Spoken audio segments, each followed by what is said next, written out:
Thailand World Service, broadcasting from Bangkok, and relayed over transmitters in Bandung, Udorn, Thani, northeastern Thailand, for listeners in Asia and the Pacific, the Middle East and Africa, Europe and America. It is now time for our broadcast in German.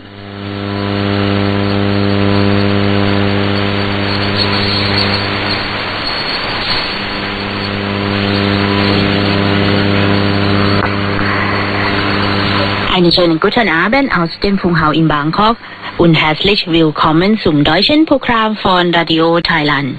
Für Freitag, den 8. März 2019. Zunächst die Themen.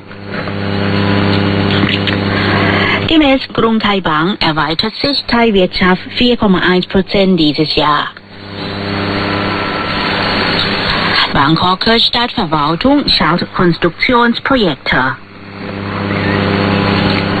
Königliche Bewässerungsabteilung fragt die Landwirte, ihren Wasserversorgungsplan zu beobachten. Die Ausstellung von Goethe-Institut Thailand.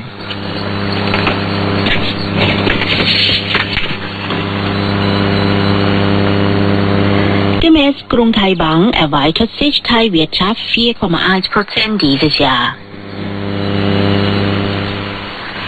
Grung Thai Bank oder KTB schätzte